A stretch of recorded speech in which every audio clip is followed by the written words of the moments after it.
It started like any other day at the Storage Wars auctions. People were bidding fast, arguing loud, and there was lots of junk everywhere. But for Brandy Passante, something felt different about this auction. One storage unit really caught her eye. Everyone else thought it looked worthless. But to her, it looked like it had potential. And when they finally opened it up, everyone on the show realized they just saw something amazing happen. Inside that dusty storage locker was a collection so rare and so valuable that the show's experts rushed to check if the prices were real. The final amount was an incredible $1.2 million. But before we talk about that, let's go back to where everything started. Brandy Passante was born in 1980 in Harris County, Texas. She grew up with brothers who, as she's openly talked about, loved to beat her up. It might sound mean, but Brandy actually says that crazy childhood helped make her tough. In an interview with Lifetime, she laughed about how all that rough play was the perfect training for the world full of men she'd later work in on Storage Wars. To show what she meant, she once posted a childhood photo on X, back when it was still called Twitter, showing herself with a black eye. For her, it was more than just a story. It was proof that being tough wasn't a choice. It was about surviving. She said it herself in her kind of work. If the guys see you're weak, they'll push you around. So Brandy learned early to stand up for herself. But her life before reality TV was completely different. During an episode of the Spirit Talk podcast, she talked about her childhood as really difficult, explaining that she often felt like an outsider, even in her own family. She said she used to wonder if she was adopted because she just didn't feel like she belonged. While many people just accept how things are, Brandy never could. Even as a kid, she felt there was something bigger out there waiting for her. Long before Storage Wars made her famous, Brandy had very different dreams. Growing up in Houston, she actually wanted to become a chef. And even though she seems sharp and confident on TV, she said that she's naturally really shy. In an interview with My Lifetime, she laughed about how that shyness used to show when she was little. Her way of protecting herself was to give people mean looks instead of talking to them. That mix of toughness and being sensitive stayed with her growing up. In a video on her Facebook page, Brandy shared that she played softball for 9 years, showing that competitive side that would later help her at storage auctions. Her childhood, chaotic, full of boys and rough around the edges, gave her the toughness she needed to do well in a business with strong personalities. Before she became famous, Brandy was just a young woman trying to make money. In 1999, she was working at a carpet cleaning company where she met her future partner, Jarrod Schulz. He was actually her boss, and according to Brandy, he was really persistent, like wouldn't give up.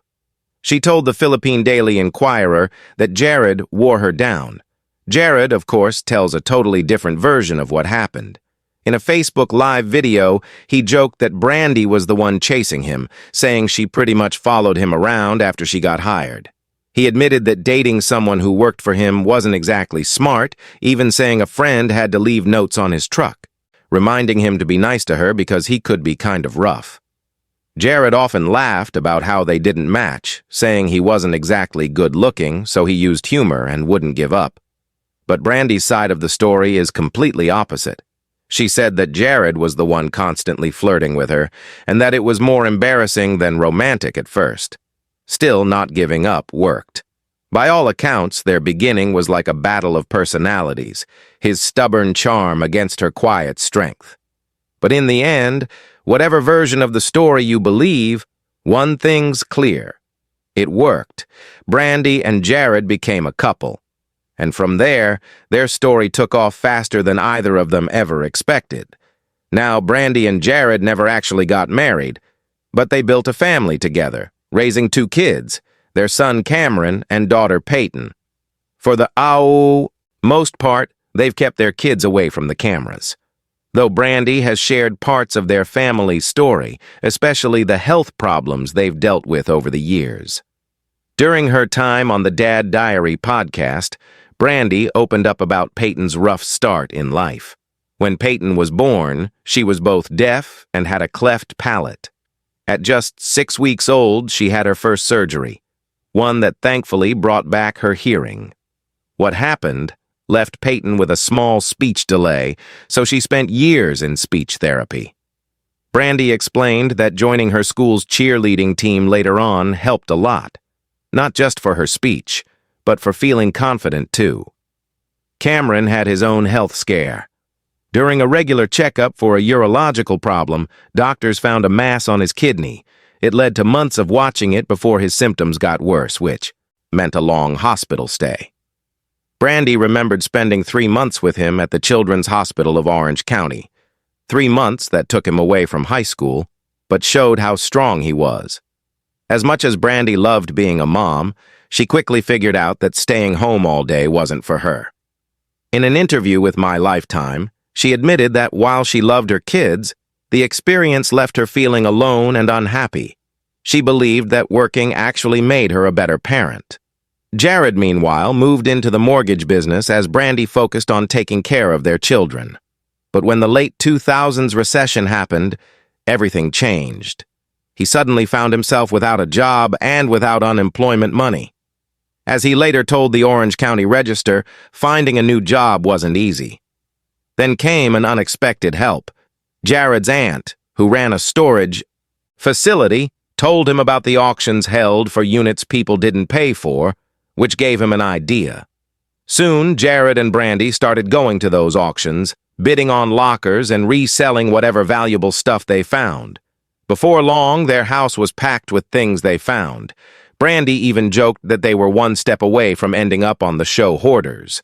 That's when they decided to turn the mess into something useful, opening their own thrift shop called Now and Then. When the shop first opened, Brandy worked part-time, splitting her time between the store, her kids' classrooms, and home life. Business started getting better, and the couple kept going to auctions, a decision that would change everything. One day during an auction, Jarrod started talking with a TV producer who was working on a new show idea about the world of storage auctions. Months later, that same producer called and came to their store with a camera crew. Brandy happened to be there that day and right away caught their attention. According to Jarrod, the producer asked who she was and if she'd be okay appearing on camera. That bit of video became part of a test episode for a new show called Storage Wars. At the time, neither of them had any clue just how big it would become. Brandy later told the Saline Courier that they didn't think much about it, agreeing to film a few minutes just for fun. But that simple choice opened the door to reality TV fame. Their natural connection and constant arguing back and forth made them perfect for TV. On the show, they got the nickname the Young Guns, a team known for their fiery energy and friendly competition. Brandy quickly became the voice of reason, balancing out Jarrod's habit of spending too much money and chasing risky deals. Fans loved how they worked together, the quick comebacks, the playful arguments, and the way their personalities clashed but somehow fit together. It didn't take long for them to become fan favorites, especially after one unforgettable early win.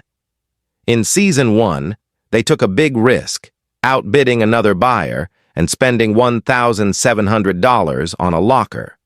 When they opened it up, they hit the jackpot.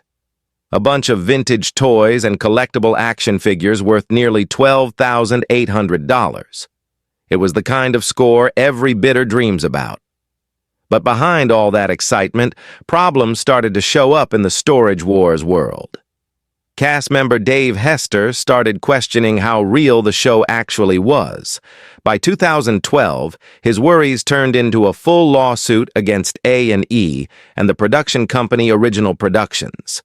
Hester claimed the producers were messing with the outcomes, saying they'd salt lockers by putting valuable items in them to make the finds look more exciting. He even pointed to specific moments, like when he supposedly found old newspapers announcing Elvis Presley's death, or a BMW mini car hidden under trash, discoveries he believed were too good to be true. In his lawsuit, Hester said that the show wasn't just changed a little, it was completely fake.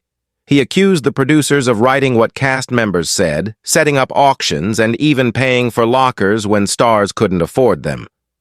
And if that wasn't enough, he claimed producers went as far as paying for a female cast member's plastic surgery to make her look better on screen. Tabloids quickly connected that accusation to Brandy Passante, pointing out her weight loss and wardrobe changes between seasons. Brandi, however, shut those rumors down. When a fan asked if her breasts were fake, she bluntly replied, "No, jackass," and left it at that. She's also dismissed weird internet rumors about her being an exotic dancer or having two fingers, laughing off the wild side of reality TV fame. As for whether the show is real, Brandi has been very clear. Storage Wars is real. She explained that since storage auctions are public events, messing with them would be illegal. "The only thing that's fake," she said, "is the editing. The show focuses on the exciting lockers, not the boring ones. As she put it, not every unit is a jackpot, but that's just how the business works." Still, Hester's claims left a dark cloud. A&E wasn't exactly happy to be accused of faking its biggest hit. At the time, Storage Wars was bringing in millions of viewers, second only to Duck Dynasty. In response, the network fired Hester and wouldn't comment on the lawsuit publicly, at least at first. When they finally did, they defended the show, saying there was no fake staging and that all items were real. Yet, in a twist, A&E's legal defense told a slightly different story. Instead of denying everything completely, they used the First Amendment, arguing that producers had creative freedom to make the show however they wanted. Their lawyers even pointed out that only game shows are legally required to be 100% real. Storage Wars, they said, wasn't one of them. Tom Beers, the show's creator, later admitted they do write about half of what viewers hear and sometimes combine the best finds from multiple lockers to keep things interesting. After all, nobody wants to watch hours of people digging through piles of junk. The goal was to make good TV, not a documentary. Eventually, the case found a sort of middle ground. A judge threw out some of Hester's claims, but let his wrongful termination lawsuit continue. He was asking for $750,000 in damages, saying he was fired for speaking up. A&E pushed back, arguing the show's creative choices were protected by free speech laws. In the end, both sides settled, and surprisingly, there didn't seem to be any bad feelings. The deal even opened the door for Dave Hester to return to the show, but fans didn't know that the courtroom drama was nothing compared to what was coming next. In the fall of 2012, Brandi's world got turned upside down. Overnight, explicit photos and a video of a woman who looked just like her started spreading across an adult website. The problem? It wasn't her, but the person running the site didn't care. They claimed the woman in the video was the star of Storage Wars. The mess could be traced back to a name the internet knew all too well, Hunter Moore. In the early 2000s, Moore's website, Is Anyone Up?, was infamous for posting explicit content without permission, a digital nightmare for anyone caught up in it. He'd even been banned from Facebook for linking stolen profile pictures to adult content.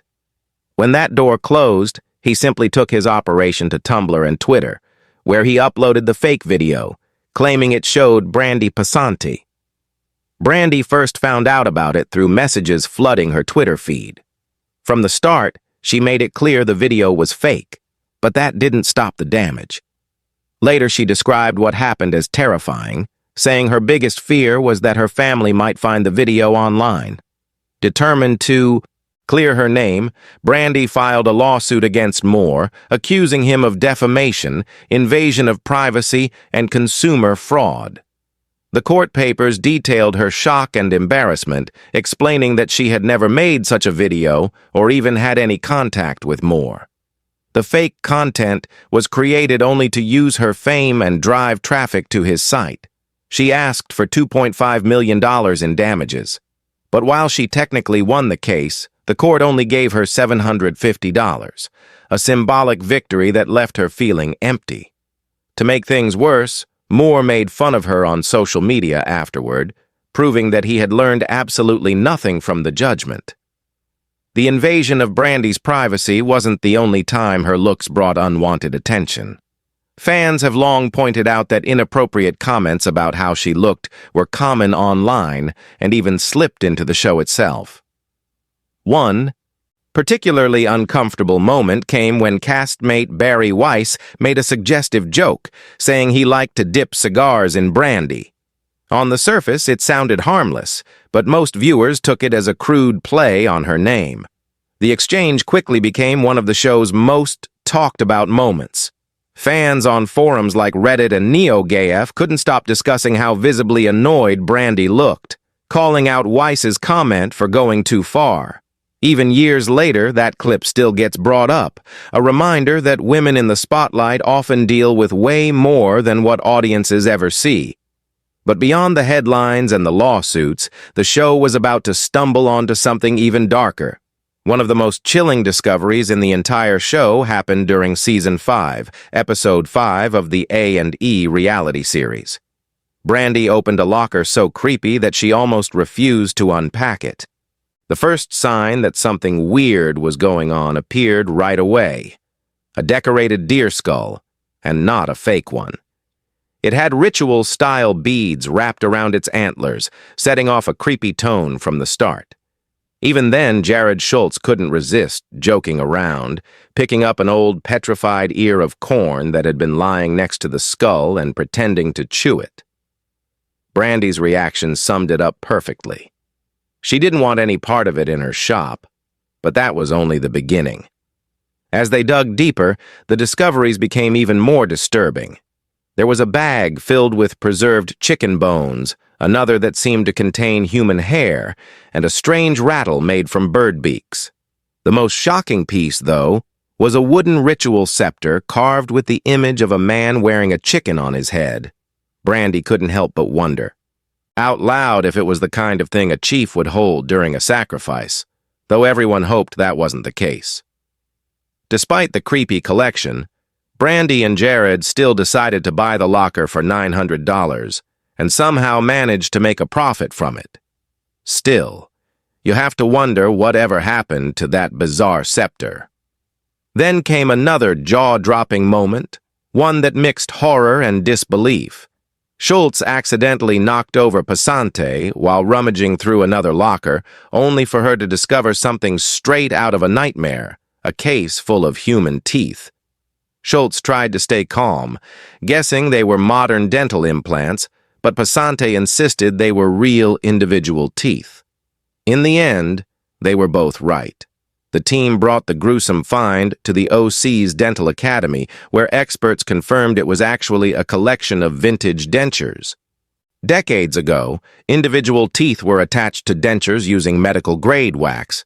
Despite their age and how rare they were, the collection was only worth around $300, a small payout for such a disturbing discovery. But the surprises didn't stop there. In Season 6, Episode 2, Schultz stumbled upon what might be the strangest locker yet. A massive rideable My Little Pony plush doll. It wasn't the toy itself that raised eyebrows. It was what it said about the person who owned it. Brandy pointed out that there were documentaries about adult My Little Pony collectors known as bronies. Though Schultz didn't believe it, that disbelief didn't last long. As Passante playfully fought to keep the oversized pink pony for herself, Schultz found the real treasure, a giant bin overflowing with My Little Pony toys and stuff, hundreds of them.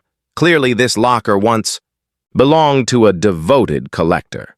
And then came the discovery that could haunt anyone's dreams. In Season 8, Episode 18, titled Buys and Dolls, Brandy and Jarrod found a doll that looked like it came straight from a horror movie, peeling skin, lifeless eyes, and an aura that just screamed haunted.